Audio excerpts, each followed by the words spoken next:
Don't you know that not listening to the Shenmue AM2 podcast is way uncool?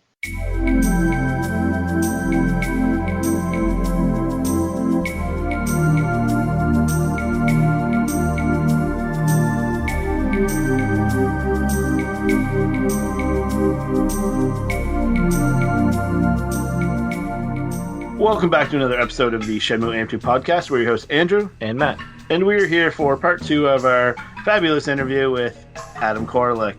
Yo, what's up? You sound different over the past 5 It's been minutes. a long time. I've aged, and Time has aged. things happen, man. You've changed, man. I've been in the trenches. You know. It's almost like you've got an attitude now. It's a new era. The extreme '90s attitude. Yeah. I'm glad Shenmue came out after that crap was over, so it didn't have Ryo on a skateboard trying to be cool. Yeah. Ryo Hazuki's Pro Skater 4. Mm-hmm.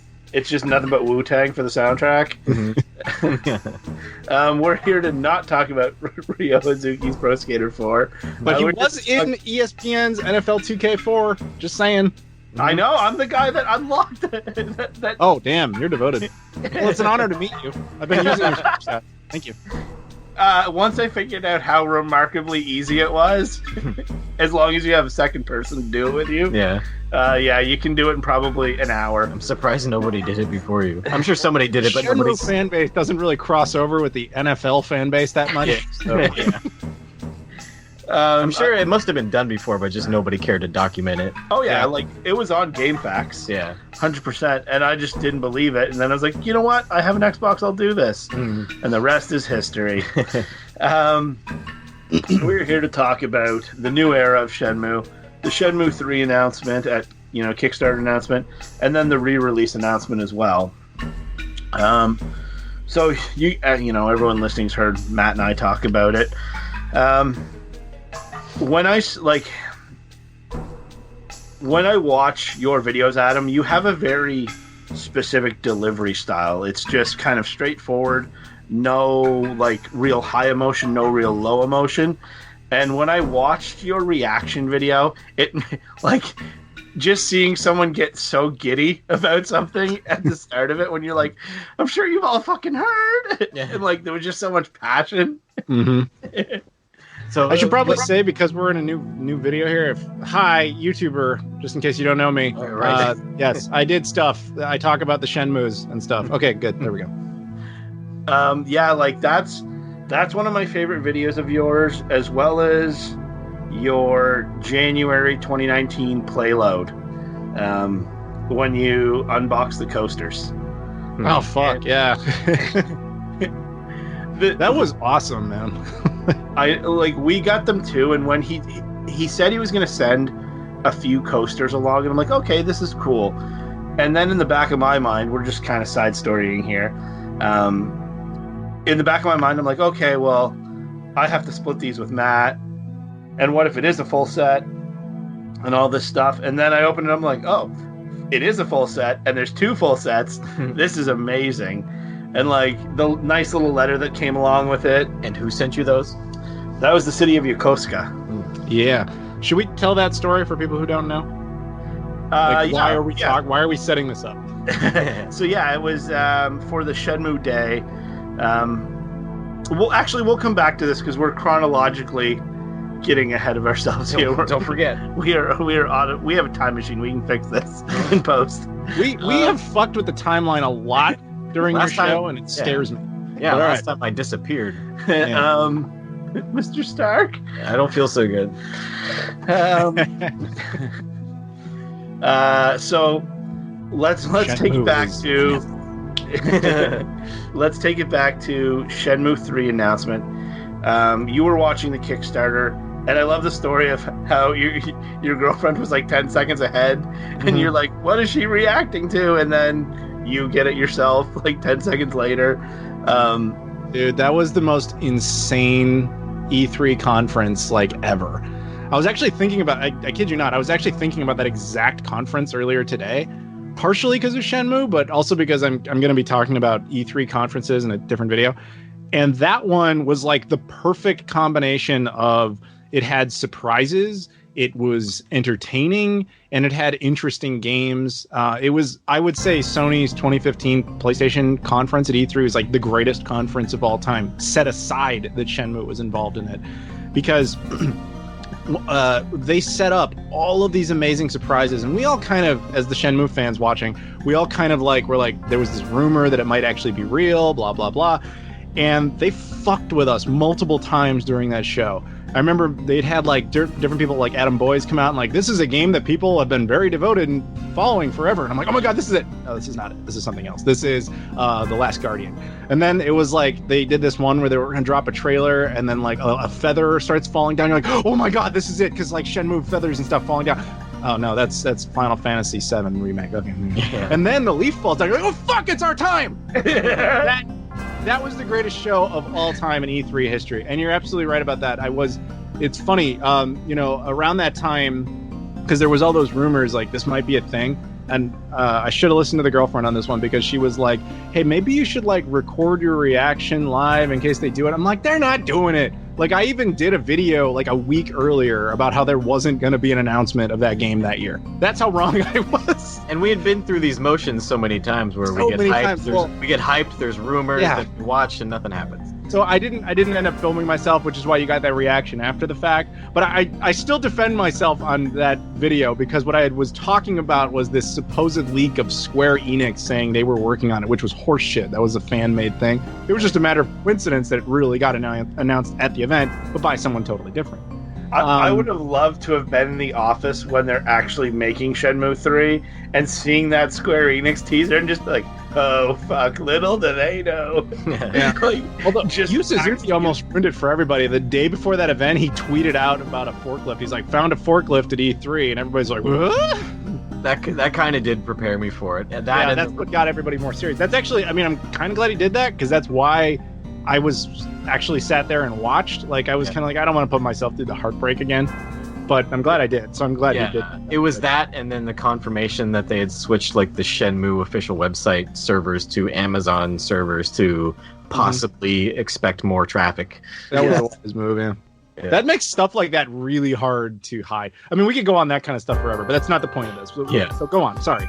I sidetracked things. My bad. That shows the devotion too. That someone found out that the Shenmue URL was moved to a spot that could handle more traffic. Yeah. Like, that shows the dedication that people have in this community of like, well, I'll dig as deep as I can just to make sure. And just on the topic of E3, real quick, we like after this E3. Like, we're not waiting, in anticipation of, maybe Shenmue will be announced this year. Shenmue 3 has already been announced. Shenmue HD's or re-release, or whatever we're going to call it, has already been released. And this year we might get a trailer at the whatever Sony ends up doing, or PC gaming show or something. But that's it. Like, E3's different now for Shenmue fans. Like, there's not this huge, edge of our seats, will there be an announcement?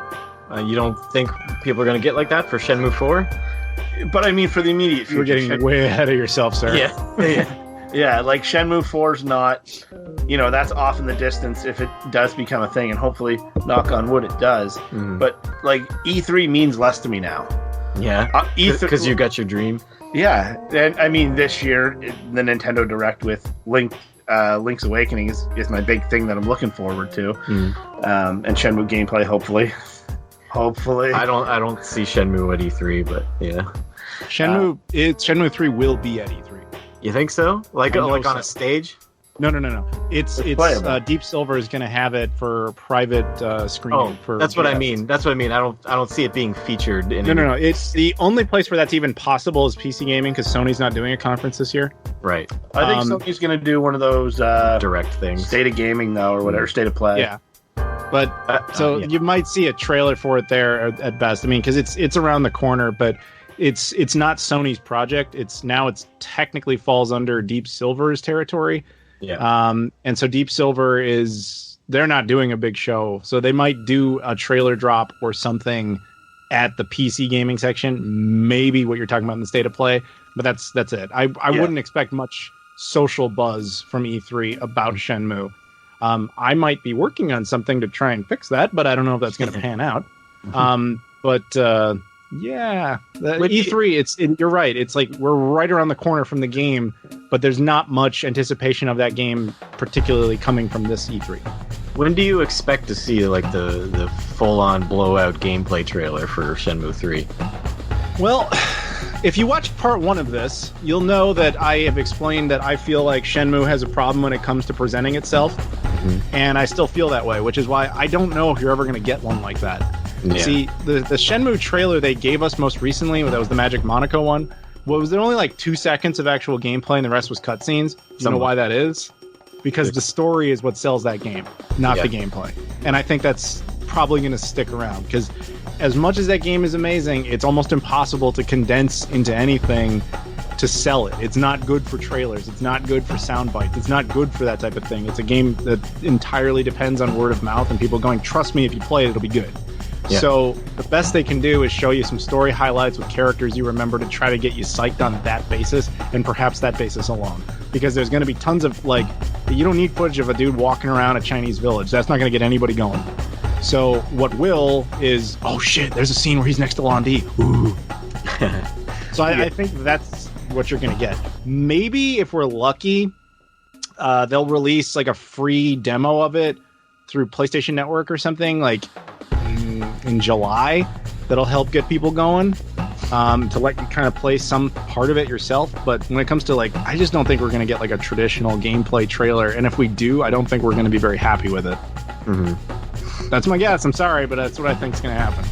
I think you're right.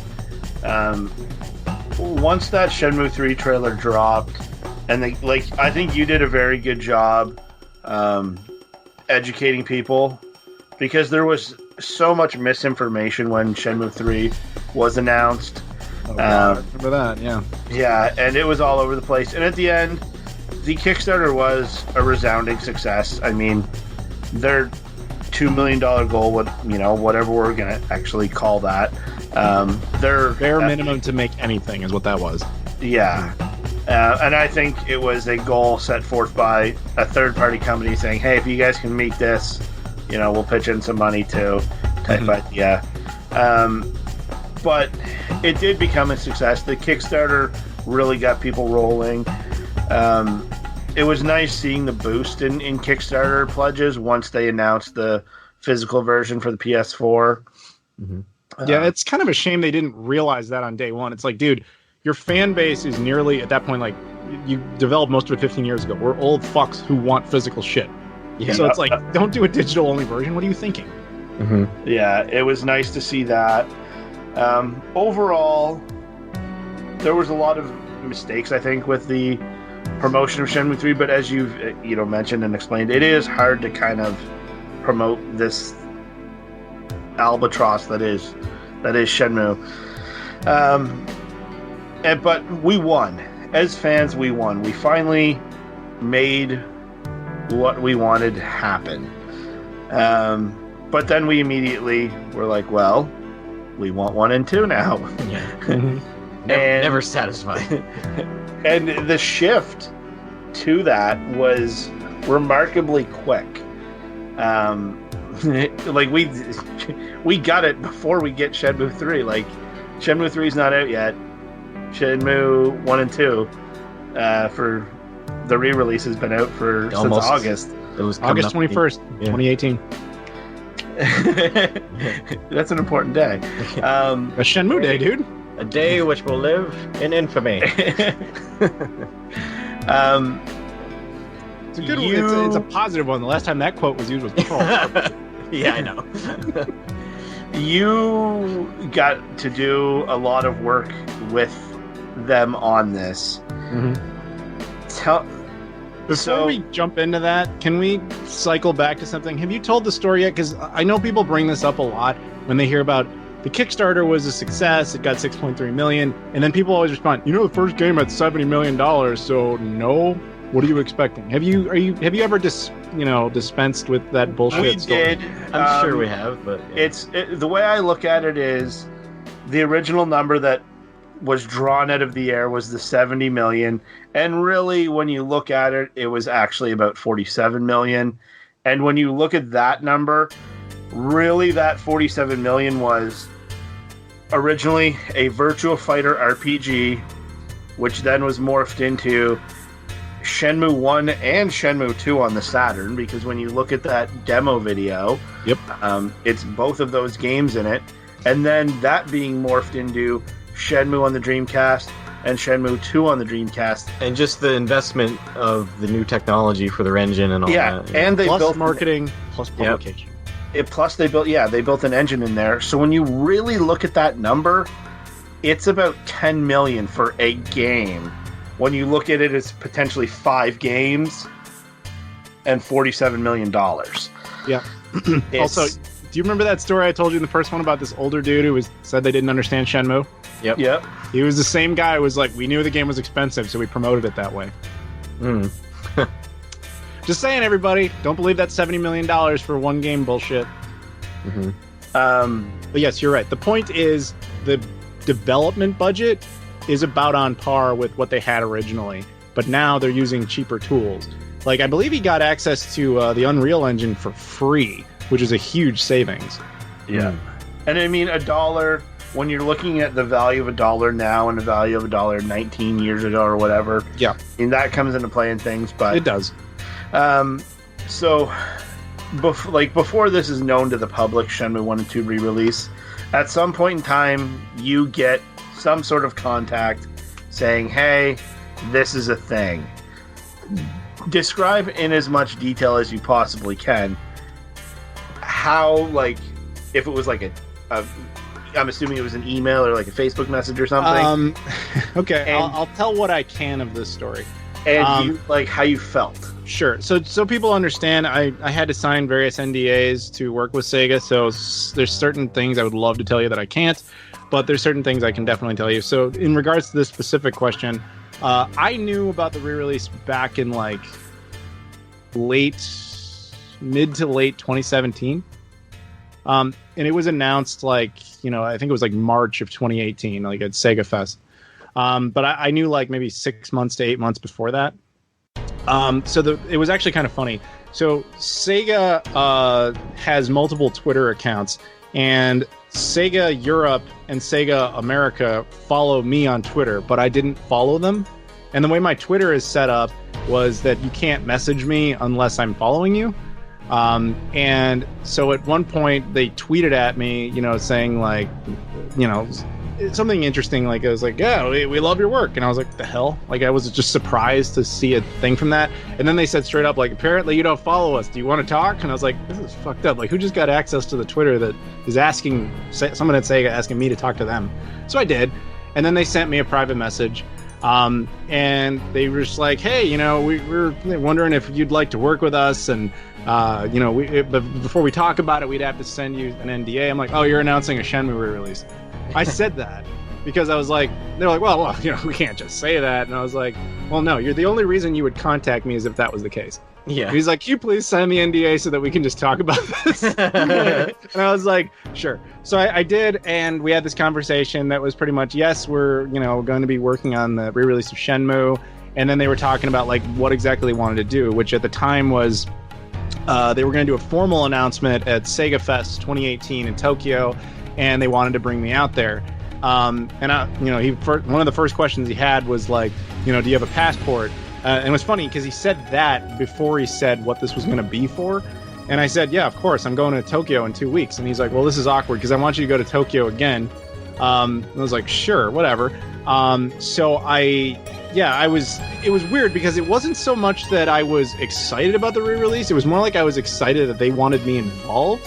It didn't really sink in until later, like, holy shit, Shenmue re-release is coming about, because I wasn't allowed to express it to anybody. Right. So I had to like completely internalize the entire piece of information. And by the time it was public knowledge, like obviously I had known for like the better part of like 8 months at that point. So I didn't have the same experience that a lot of people had. It was more like most of my shock came from the fact that they sought me out. Does that satisfy? Yeah. I'd like to know, did they tell you much about the actual game itself back then, or just their plans to do it? Because at one point, their plan was apparently, we saw this footage, was apparently to remake it from the ground up. Is that what they told you it was at the time, or had it already shifted to just when I spoke to them? There was never any plan like that, at least in any sort of official sense. The plan ever since they told me about it is like we're doing a full-on re-release. Yeah, okay. So they had already shifted to this is too big of a task to remake it from the ground up.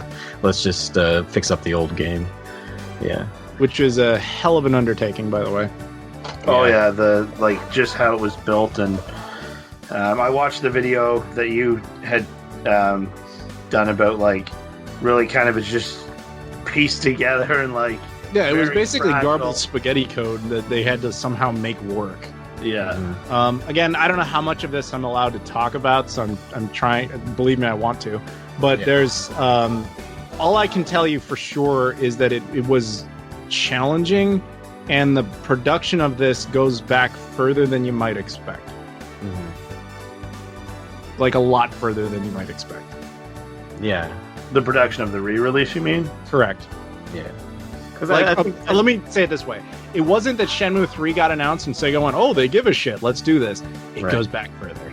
Oh, yeah, I think there's videos of Sega execs or whatever fielding questions about remakes and saying vague, kind of hopeful things, even, back 10 years ago. Yeah.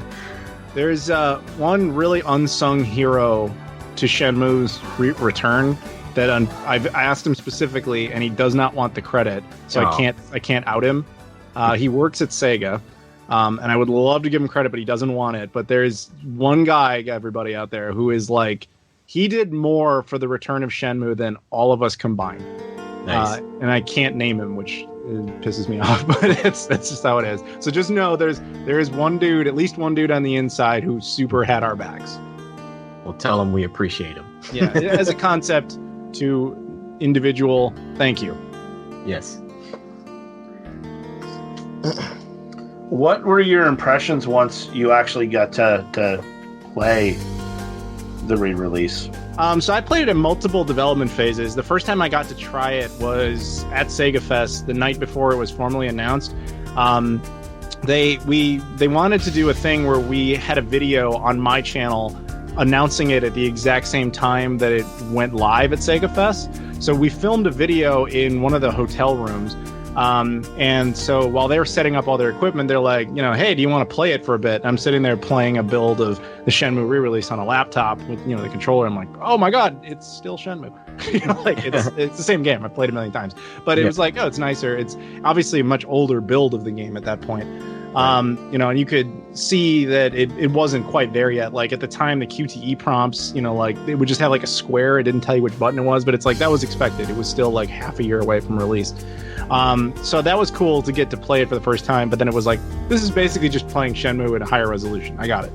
And then later in that summer, they brought me out to London to do a couple of things. I did a video with Yogg's Cast to promote the thing, but I also got to hang out at their offices, and I got to play Shenmue in their offices for a while. I actually recorded a lot of the trailer footage they ended up using is a lot of stuff I played and recorded for them.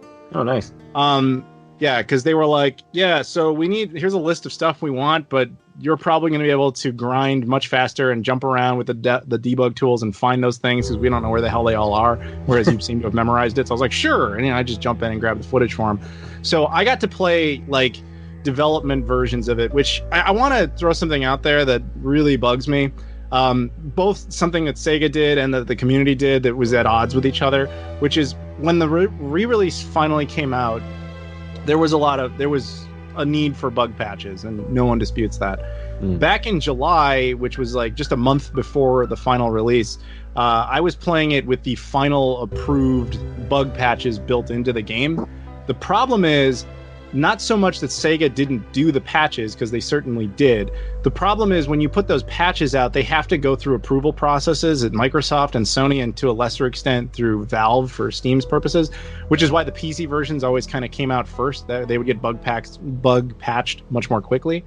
But the reason Sony and Microsoft do it is they want to make sure the patch doesn't have some sort of exploit that bricks their console or allows it to be easily pirated or whatever. So the plan was to have those patches available day one and have the thing be totally ready to go. But Microsoft and Sony both held up that process. So when I'm sitting there playing it, it's the final version. So I'm sitting there being like, oh, awesome, everything works. If it had done the same things it did in the home release, I would have been more vocal about that. I did not know, so I apologize to the community on that basis. But yeah, so getting to play that version of it, I was excited. And like everybody else, when it finally came out, I was a little annoyed that the final patches weren't there, but that was the reason, was that Sony and Microsoft held that process up. Yeah, I've heard that about them and patches before. Yeah, it's not even like they deserve any blame for it, really. It's just one of those things that happens. You know, like every game goes through the same process nowadays, is they all need patches for stuff, which sucks. I do not defend patches. I think that's shit that the fact that they actually need to do that sucks ass to me. But, you know, it was just us having to deal with the fact that Shenmue is a remnant from a different age where games were expected to be completed. Now they're not. Yeah. So we just have to deal with that as fans. And I'm sure Shenmue 3, unfortunately, will have patches. Yeah.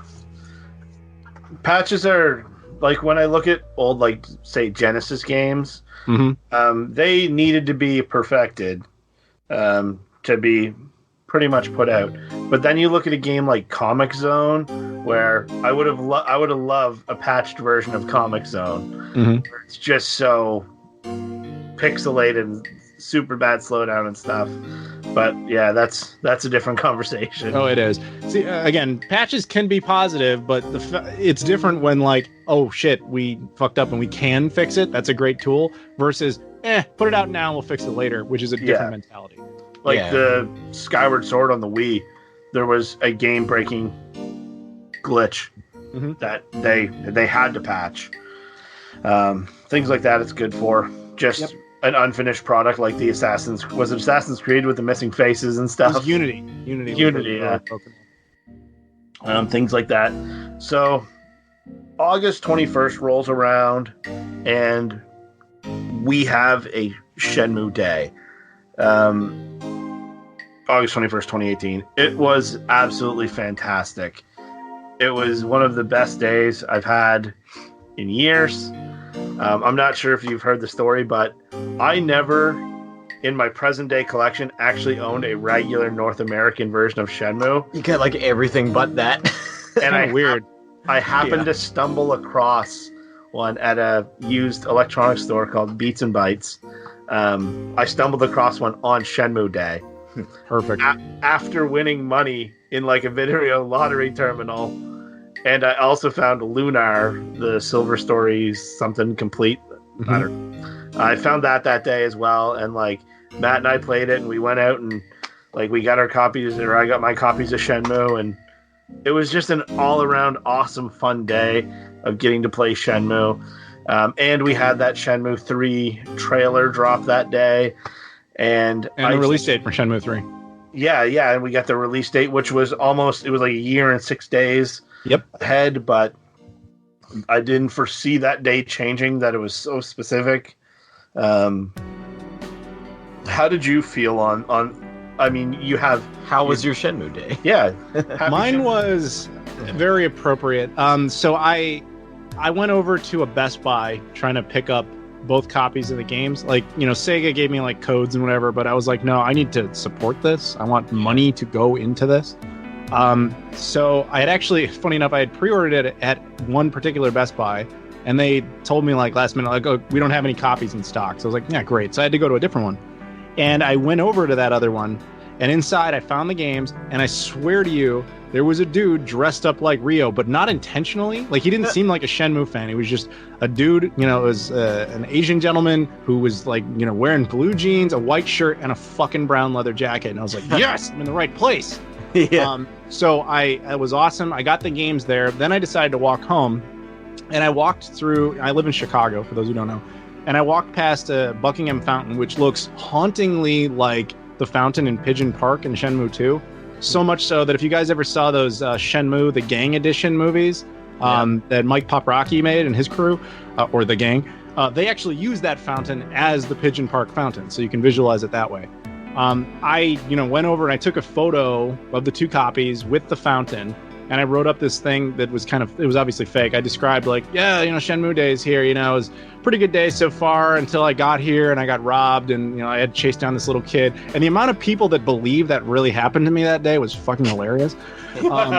But So I had a good Shenmue day. Then of course I got home and I watched the trailer and got the release date on Shenmue 3 like everybody else, and it was a good day. That day was a good day. Yeah, I think I called Corey at some point. I think we had a conversation for a bit, kind of celebrating it. I don't remember what else I did. I want to say that I played it in some capacity or did something, but I know I did a video, obviously. So I filmed that. But it was a very satisfying day. That guy in Best Buy, that was your opportunity to push Shenmue on somebody. I guess you would have needed the brain injury first, but yeah, I need the brain injury, or just like you guys, you're Canadians, you guys are a lot friendlier. You guys can just go up and talk to each other. If I do that, I get stabbed. So you can't do that. You should have just. Hey, look, you're starring in this game. You should have just handed him a copy. Security. And tell him to buy it, and then to be like, or else. Your son. Oh God, then you're definitely stabbed. Yeah, it was a great day in the community, just seeing so many people pumped, and just people like showing. How many photos did you see on Twitter of someone just holding the game in their hand? Multiple copies. Yeah, I mean. Oh, there's a reason for that. For what? Why they were showing so many copies. I talked to people at Sega. Asked me because. So here's a story I can tell you. They didn't apparently Sega of Japan did not understand why people were buying multiple copies of the game. So the Sega branch that I was talking to said, can you start showing this? Can you facilitate this by encouraging people to show it? Because we're trying to make the point that you don't understand this game series, and we want to try and build some momentum out of it. Because at the end of the day, Sega of Japan calls the shots. So that's why, as the community, we started being like, hey, start showing your copies of the games, everybody. Get out there, show your merch, show everything. Because if we could build momentum on that, Sega would have a greater interest in perhaps releasing more Shenmue content, and when I say more content, I mean like merch and things like that. Right. Just to show like this isn't a one-off that they did one time to make us shut up. Like Shenmue should have staying power. Now, what that is, ultimately, I don't know. But just so you know, we all did a very good job in confusing them, at least, as to why we bought so many damn copies of that game. Why would you need more than one copy of a game? That makes no sense. That's essentially what their logic was. But I sit here and I go, well, I have the American versions, the German version, the UK version of each of those, the Australian versions of each, Japanese version of regular and collector's edition. I have that French collector's edition of each. Do you remember those, like the Pixin Love ones? Yeah. The Korean version, the Hong Kong version. So like we're insane, but we're good insane. Yeah. What was the one you just got, Andrew? The white. Yeah, I picked up it was for the original, the white. The white labels. Yeah, I found them on eBay, and I got them 10 days apart. And I got them for, like, one was for $99 Canadian, and one was for 109 Canadian. Taxes, or not taxes, and shipping included, which was, I thought, reasonable. It is, all things considered now for that, yeah. I also have the promo version. Sega gave me, like, the press release disc for the PS4 version and the press release disc for the Xbox One. Cool. So I have those. I have all the originals, with one exception. Do you guys know what it is? There's one super... Go ahead. Because I'm going to nail this question. Shenmue 2 Japanese sample version. No. Oh, you didn't. Did you pick one up? I know. I'm trying to remember. I have one of them. Okay, so technically I guess I'm missing two then. Because I have one of them in sample form. I don't remember if it's Shenmue 1 or 2. You're probably right. It's probably Shenmue 1. Oh, yeah. No, I heard I listened to that video game show episode. Yeah. You have the first one. Okay, see, I don't even fucking remember. But Andrew knows your life better than you do. Version I'm missing. But then there's another one I only became recently aware of. Like when I say recently, I mean within like the last 2 years. Do you know what it is?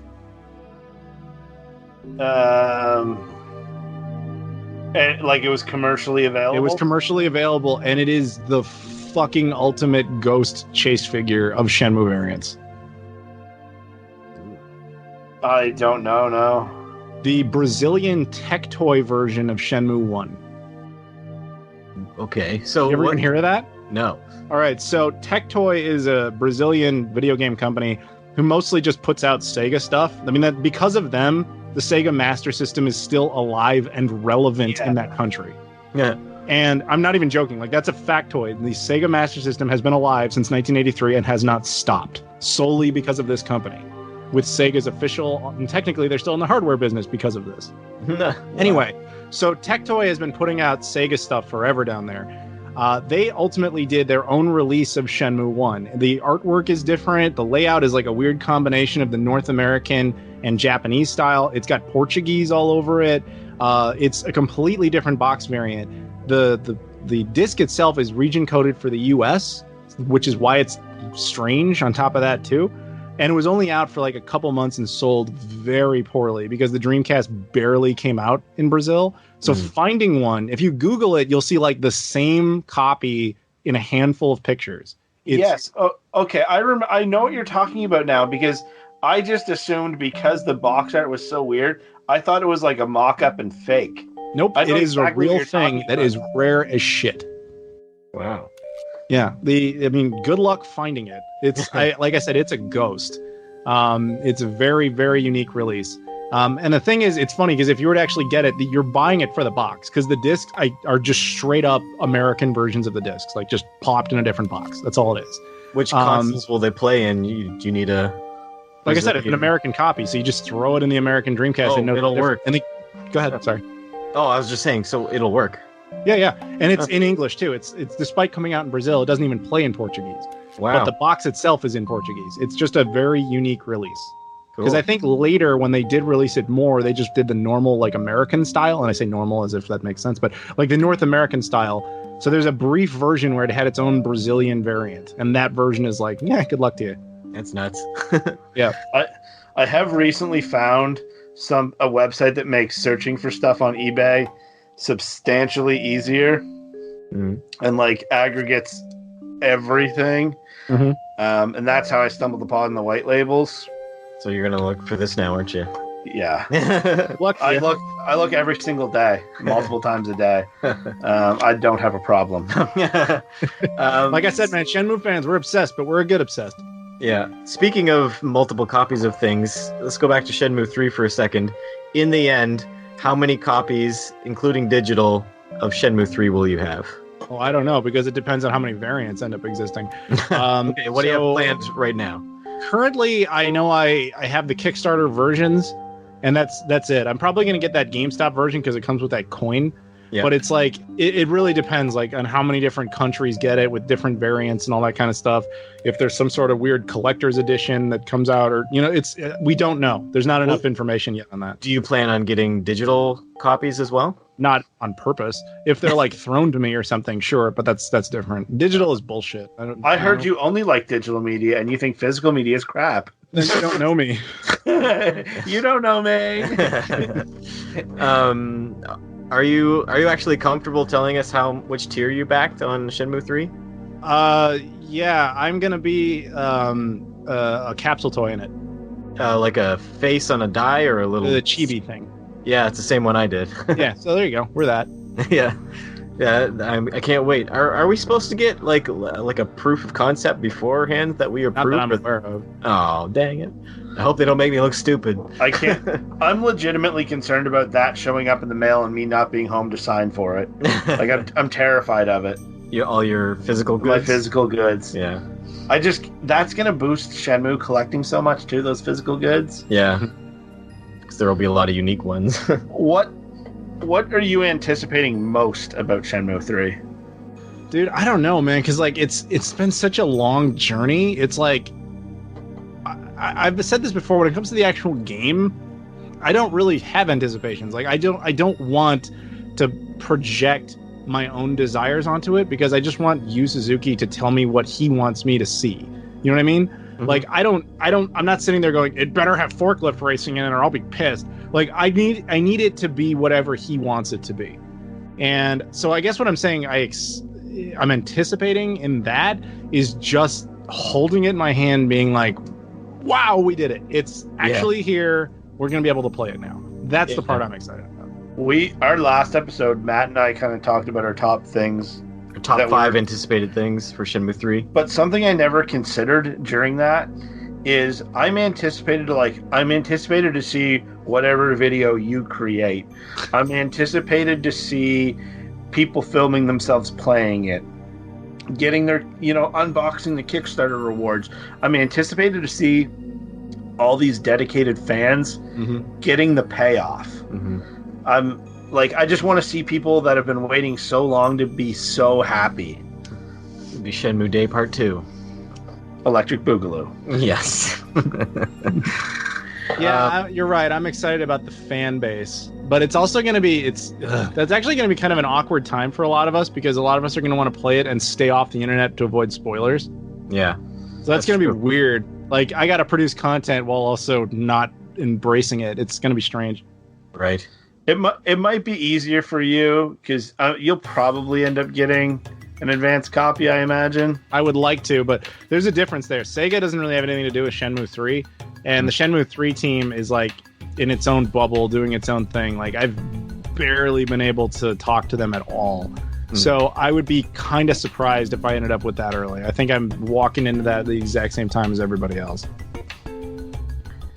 With the quote of Yu Suzuki wanting to do it in 5 games, saying he could do it in 4, but he would prefer to do it in 5. Do you think that's a reasonable decision? Of course.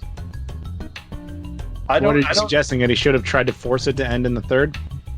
No, I don't have a problem with it going to a 4th, and I don't have a problem going to a 5th. I mean, I want as much Shenmue as I can get my hands on, but I'm worried that it's happened once before and we've seen the result and the time it took. I'm worried that it could happen again. Yeah, it's a very valid concern, and I don't mean to put a damper on all this, but I don't know, man. I'm not particularly optimistic, if I have to call it now, about a Shenmue 4.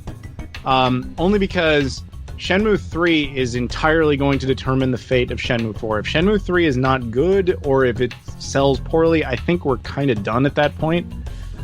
Because Shenmue 3's big advantage was that it had, 15 years of nostalgia generation building up for us to get to that point, and enough people to be like, all right, game development has gotten cheaper, we can make this happen.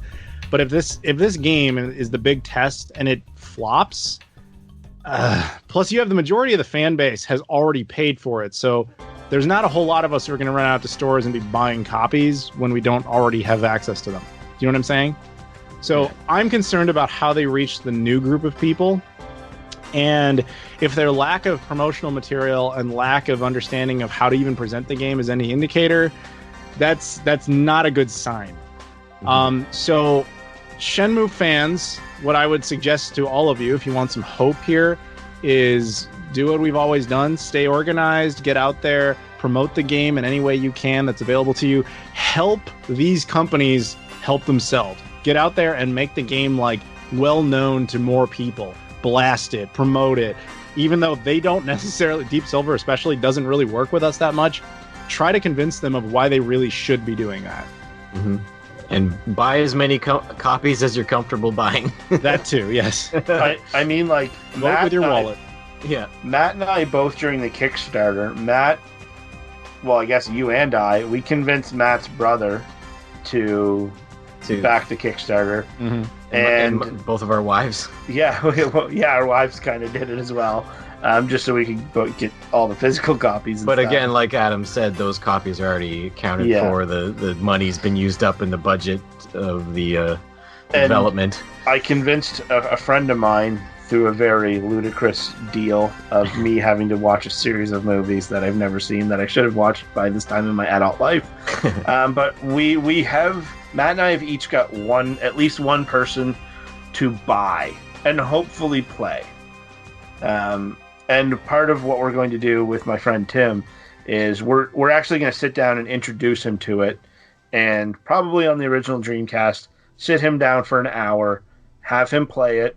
Matt and I are going to watch him, not really chat with him or anything, take notes, and bring him on the podcast to help understand, for someone that's new to Shenmue, their thoughts on it, and in this modern age and what we can do to promote it better. And I just want to see someone who's, my age, what the reaction is to this game that I've been ranting and raving about for, the 12 years that he's known me. Finally try to understand it. Mm-hmm. Yeah, and that's all you can really do is just get out there and spread the word of mouth, because that's really the only way Shenmue even got its fan base in the first place. Is like, dude, have you seen this game? And we need to keep that up and just go big or go home, man. Because if this doesn't work, Shenmue 3, wherever it ends, is the end, and that's not what we want. So just keep trying, everybody. It's really all you can do.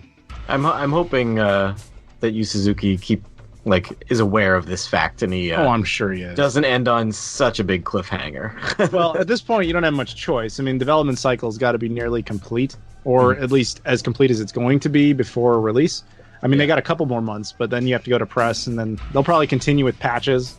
Yeah. I have always gotten the impression that August 27th is not the date Yu Suzuki wanted, but it's probably the date that the Deep Silver potentially is kind of forcing him to commit to. Mm-hmm. So don't be surprised if we see patches beyond that point. But because I think at this point they're just kind of like, you need to start bringing revenue in. I mean, you originally promised this game in 2017. Yeah. So it's because if we know anything about Yu Suzuki and the history of Shenmue 1, you leave him alone with enough material, he's just going to keep going like forever because he's a perfectionist. Right. So they had to probably force him to commit to a time, and I'm not sure it was ready, but I guess we'll see. Yeah. Well, Andrew, do you have anything else? Or? Do something positive. Don't go out on a negative note. Shenmue 3 will kick ass. Let's all play it. It will. And, promote it. That's really all we can do is, when I went at Shenmue Day, I was trying to convince the guy that was selling us the game at GameStop or EB Games to buy it. Yeah. So Andrew does have that brain injury where he goes up to people. Well, it's funny because I know what you're talking about. The irony is I never do it in stores. Like I've done it in other locations. Like I've done it. Like I've walked around. I was like at E3 last year, walking around that same Shenmue shirt. And like I was saying, Shenmue fans come out of the woodwork. You'd be amazed who will just be like, "Dude, a Shenmue shirt. I remember that shit." And I'd be like, "Go get the re-release. It's coming out later this year." Oh fuck, really? And I remember I went to this, I was going to this VIP party thing, and there was this big bouncer. This dude looked like a former NFL player. There's no reason he should know it. And he was just like, "Oh shit, Shenmue." He gave me a bro hug. He's like, "I remember that." And I was like, "Go play it." He's like, "What?" It's that shit happens. You'd be amazed where Shenmue fans will come out of. I went, to Yokosuka in Japan a couple of times, walking around, and I'm standing around in the Sega hoodie. And I'm in a parking lot thing, and this dude's just staring at me. And a couple guys are just staring at me, and I'm just like, "Shenmue fans?" He's like, "Shenmue fans." Yeah. You'd be amazed. We are really out there. It's just that most of us are not very vocal and loud and annoying, like myself. So you have to do that. You have to get out there, be loud, be annoying, be vocal, but organized. And so if I were to suggest anything about Shenmue 3 and how we can work to help, don't focus all your efforts on tweeting at Sega and Sony. Focus on Deep Silver. Those guys are responsible for the marketing of that game, and the fact that you've seen so little should scare you. But it doesn't have to be that way. We can convince them of you need to do this, and you need to do it yesterday. So that's where I would be focusing my efforts, by the way. Good advice. I do want to pose. Do you have any other? The last thing I was going to talk about was I'd like if you have any stories about traveling to Japan. Did you go on your own before Sega sent you, or once? So any stories or feelings or whatever from actually going to the location that inspired? Right. Okay, so I know what you're talking about. Actually, yes. I've gone to Japan a couple times. I've been there 7 times. Once was my own, this is my thing, I'm just going to do. I'm going to save up for this and make this happen. That was the first time. But a few times after that, I've been sent there for various reasons. And the first time I was ever in Yokosuka was kind of hilarious. I got there, I got to Tokyo, landed, and then I got my hotel information and everything. And, then the address said I was going to Yokosuka. And I was like, wait, what? I had no idea. I had no clue that's where I was going to end up being. So I got down to Yokosuka, and I'm hanging out with a buddy of mine. And wandering around, and he's just like, is there anything you want to do while you're here? Blah blah blah. And I was kind of like, it would be kind of cool to go to Debuita. And he's like, Debuita Street? And I was like, yeah. He's like, why? And I was like, well, my favorite game, that Shenmue game I'm talking about. And he's always like, that he never really understood. He didn't really care about the game. He didn't know anything about it. And I was like, I'd kind of like to go see it because that's kind of cool since I'm actually here. He's like, well, you're standing in it. Yeah. What do you mean I'm standing in it? He's like, this is Debuita Street. We're on it right now. And I was like, oh, fuck. I accidentally got to Shenmue Mecca and I didn't know. The first time I ever went there, it was 100% accidental. There was never a plan of being there. The second time I was there was like I knew where I was going, but I kind of got that out of my system. And then the third time was actually the most amusing. So I was supposed to go there with Sega to film. And that video, I don't know if you ever saw it. It's they did a thing with myself and Imran Yusuf where we went to Debuita and we talked about Shenmue and all that stuff. That was my third time ever being there. And that was kind of hilarious because my second time being there had only been 2 weeks prior. And I flew there in between. So that one was funny because they were like, hey, we're going to go out there and we're going to bring like a Japanese translator and they're going to take us out there and we're going to get everything we need. And I was like, all right, that's cool. Last minute, like the morning of, their Japanese dude decided not to go. And so they had no idea how to get there. And if it weren't for the fact that I had just been there 2 weeks prior, we would never have made it there and made the video. Oh, wow. That was the only thing it saved us. Is like, don't worry, guys. I know the Japanese train system. Let's go. that pulled that out. But yeah, so having been there, like those are the kinds of things you encounter. And then just walking around the Yokosuka area, you'll be, I'm telling you, their Shenmue fans will come out of the woodworks. They really do. And the whole thing about Rio having a hard time finding sailors is complete bullshit because they're everywhere.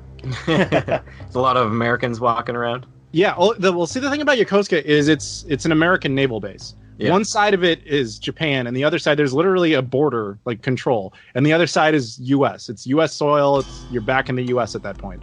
Mm-hmm. It's military only unless you're invited. I was invited to go onto that side. So I've been on the American side of Yokosuka, which is pretty cool because you can't even see that shit in the game. You can see like a sign like telling you at the harbor like where it is, but you can't actually go there. But I got to do that and check it. I posted some photos and stuff. It's like, oh, the new Yokosuka Hotel and all this stuff that's over there. So I'm like, yeah, this is where like Tony and Jay were. They were assholes. They were from here. So it's a very interesting experience to get to go over there and check all that stuff out and just see how the cultures mix. It's until I went there, I didn't fully understand why Yu Suzuki would pick that location. Having gone there, I get it because it's Disneyland in its weirdness because it's this weird fusion of Japan and America in the same location. Because everyone there speaks English. Everything is trying to appeal to Americans because they're the ones that are there. But it's done through the lens of like, this is a fake America. Like all the street signs are the Empire State Building. Just this weird thing that doesn't. That's how I would present it. Like if Tokyo, Japan, Disneyland, Japan decided to make Little America Town, it would look like Yokosuka. That's how I would put that. So, in addition to that, have you been, or do you have any plans to go to any of the Chinese locations that have been in 2 and perhaps might be in 3? No, I have never been. I would love to. There's no plans to do that. Maybe one day I'll get to go to Hong Kong. But my understanding is that most of that stuff doesn't exist anymore. Right. A lot of the stuff from Shenmue 2 that was the inspiration for it has since been torn down since Hong Kong was returned back to the Chinese after the British. So they didn't keep most of it. So there's very little you can see that would be authentic. To get the more authentic stuff, you'd have to go to like the real Guilin and stuff. But that's, mainland China as an American is not the easiest place to get to. Yeah. But Hong Kong's easier. But Japan is like super easy. They love us there. Yeah. All right. Now, something we haven't really touched on, and this is kind of a hypothetical question just to pick your brain to see which way you want it. You're also a huge Dreamcast fan. I've heard. Yeah, apparently. So, which would you rather do? Have the Dreamcast be as successful as, say, the original Xbox and the GameCube? So mildly more? So, somewhere's between that and the PS2. We'll say. So, more successful, say, it had a DVD-ROM in it, and it had more games, on the level of, like, the volume of the library of an Xbox or something. Or if you could have that, or have Shenmue 2 have been released either multi-platform or on PlayStation 2 to, just have the opportunity to have a bigger install base. But it can only be one or the other. So essentially, Shenmue? I don't even have to think about that. The thing is, well, it's kind of weird because I'm not sure I would actually pick either of those answers. The reason is, part of what made Shenmue so appealing now is the fact that it was gone for so long and it built up that kind of devoted energy where all of us were just missing it for so long and wanting to see how that played out. Because if Shenmue 3 had come out like a year later, I don't think it would have been nearly as big of a deal, and I think the game base would have died off eventually and it would have gone the way of everything else.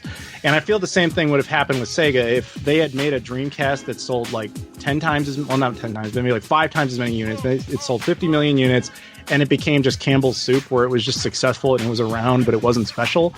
It wouldn't have the same type of pull and excitement that you get. I mean, there's a reason the Dreamcast is still 20 years later, people are still talking about it and being like, you remember how cool that console was? There's a reason fans still make new games for me. Josh Prod is about to dump another like 5 or 6 new games on us in 2019. And the reason that happens is because that's the old stars that burn the brightest, burn out the quickest logic. That's the case with the Dreamcast and with Shenmue. So I'm not really sure I would want to do either. If I had to choose between those two scenarios, I guess I would say it would have been nice if Shenmue 2 appeared on more stuff, but that was never going to happen for technical reasons. And if we were going to do that, I would have said no. I would have said re-release Shenmue 1 and 2 the generation after. Put it out on Xbox 360, PS3, and perhaps Wii. But just to do a wider launch of Shenmue 2 back in 2002 or 2001, not necessarily what I would have done. But of the two options, I guess that's the one I would go with. Cool. Yeah, I was just kind of thinking, like, because you're such a big fan of both, which would get the priority. Well, here, like I said, I'm a big fan of both, but it's partially because of how they went out. If they were too successful and too big, they would be like anything else. Yeah. Like, as popular as, let's say, the Grand Theft Auto series is, and as many people as are waiting on it, it doesn't have that same type of, like, excitement around it because it's understood that it's coming. None of us are sitting around being like, fuck, I wonder what's going to be in there, and, like, I can't wait. Like, it's been so long. It's like, no, it's persistent. It's constantly active. Does anybody doubt here that there's going to be more PlayStation and Xbox hardware? No, because it's consistent. It doesn't have that same type of internal conflict like struggle that makes it so exciting and so appealing. And I feel that essentially you're rooting for the underdog when it comes to to Shenmue or the Dreamcast, and I find that exciting. Now that's absurd to an extent because it's not business sound, but that's partially what draws me into it. Yeah. So I guess what I'm saying is if it was too successful, I don't know how much I would care. Right. Yeah, it would kind of lose the luster. Yeah. All right. Well, I think we're going to call that an episode. Thank you. We definitely want to thank Adam for being here for both episodes. My pleasure. Out of his day.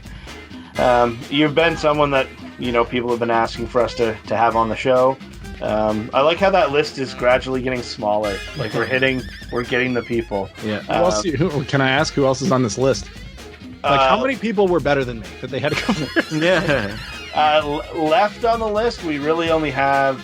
I've talked to Liesel and Paul Walkerson, or Paul Walker.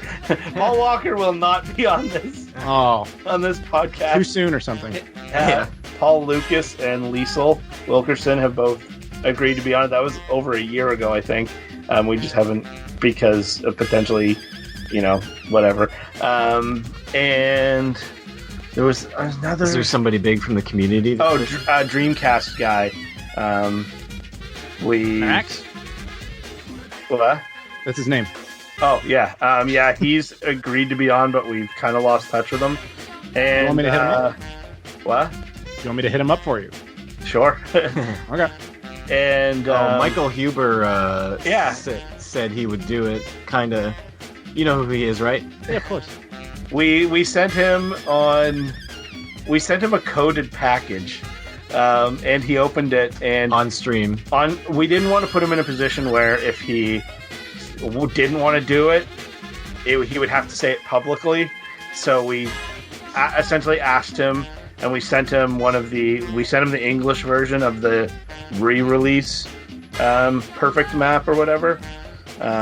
It was on their gift opening streams, the Easy Allies, and he got this package, and it came with a letter that only he was supposed to read, and all the other allies were like, "This is so mysterious," And the letter basically said, this map's for you, blah blah blah. We'd love to have you on our podcast. If you agree to be on our podcast, at some point in the stream, look at the camera and say "comrades," and he did it, but we haven't heard back from him. So yeah, those are kind of the big remaining guests. Mm-hmm. But yeah, so thanks for being here. Oh wait, there's one thing we need to address because we said we would. At the beginning of this, we were talking about the Yokosuka guides and all that stuff, and we didn't explain what happened. Yes. We were all involved in an IGN Japan video. Remember that? Yes. Yes. You go ahead and tell that story. I've spoken way too much. Ezra Krabe from IGN Japan contacted us and said, "Hey, would you like to be part of this?" And I was like, "Fuck yes!" So we filmed. Essentially, they were looking for the opinions of Westerners on how Shenmue impacted their view of kind of Japanese culture and tourism, and they asked us to be part of it. Adam was part of it. I was actually in Japan for that. Yeah, you were in Japan for it. I think Scipione. That was my fourth time in Yokosuka. I was like, dude, this is getting old. But Sketchy Mary was on it. Mm-hmm. James was in it too. And James was in it. And it was part of it was on Christmas Eve, our time, Christmas Day, their time, kind of time. Yeah, that's when they thing. And it was like they had a little event showing some Shenmue stuff. They showed the video, they did some trivia, played like a game. It was a really neat event. And then they sent us a thank you package for being part of it. And it included the guide maps, the coasters. And it was absolutely amazing that they sent that stuff along to us and with a personalized letter. And I'm absolutely amazed that I got it because they didn't put my postal code on it and they didn't address it to me. They addressed it to the podcast. So it literally had my street address and St. John, New Brunswick on it. That's it.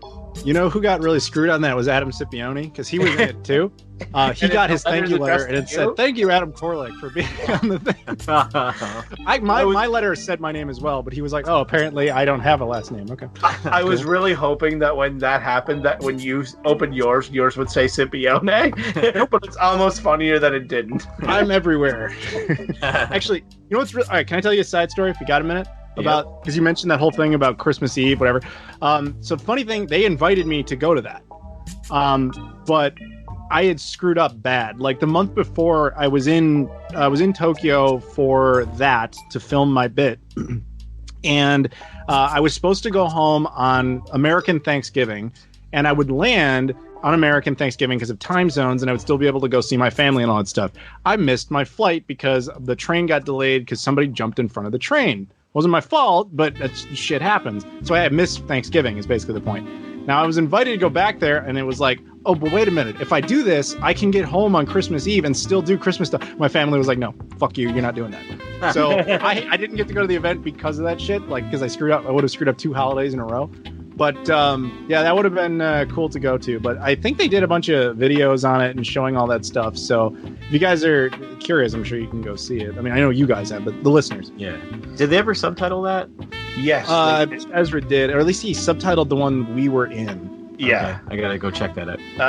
It was kind of cool, too, because that happened at Christmas, and the year prior was when there was a video done on Christmas Day for the Kickstarter, and someone had sent them a banner and our logo was on it for the podcast. So like one Christmas morning I wake up, see our logo hanging in Yusan's office, and then the next Christmas I'm in a video about just like an officially produced Shenmue video.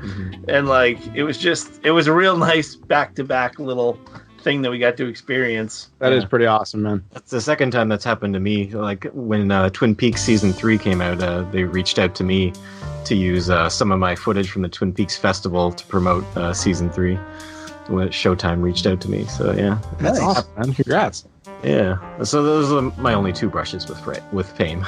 Oh, stop it. You do a podcast that people listen to. You're already Yeah, I guess. Oh, the other time I literally brushed with fame was when he hit the door casing. He brushed with frame. It was when I was standing next to Alice Cooper at Tim Hortons. Of course it's Tim Hortons. It had to be. I met Hoist Gracie. He was incredibly insulting in a hilarious way. It was really funny. And Anderson Silva, the UFC fighter, when he had his rivalry with Chael Sonnen, and it was... I'll tell that eventually. It was a great story. The closest thing I have to that is that I shop at the same grocery store as Mr. T. So I've run into him like 4 times. I love just a side rant here. Kyle Bossman from Easy Allies ran into the guy from Sugar Ray at a dentist's office. Oh, wow. And then Brandon Jones was like, he sounds like Sugar Ray would be the villain of a dentist. Yeah, the Sugar Ray. Yeah. Yeah, it's a really good 1980s Saturday morning cartoon villain. Yeah. He rots your teeth one bowl of cereal at a time. Yeah, he's like a Dare. If that had that wasn't a Canadian thing, but here we had this big promo. We had Dare. It just seems perfect for that. Oh, you had Dare? Yeah, we have Dare. Drug. Oh, perfect. Drug. I think it's just because we imported your games. Oh, I'm sure. But I can totally see that being a thing that came out at the time. Is you keep your teeth healthy, but Sugar Ray is gonna get them. Yeah. Yeah, and then someone just gets behind Sugar Ray with dental floss, but using his piano wire. They garrote him. Any other Shenmue related things before we head out, gentlemen?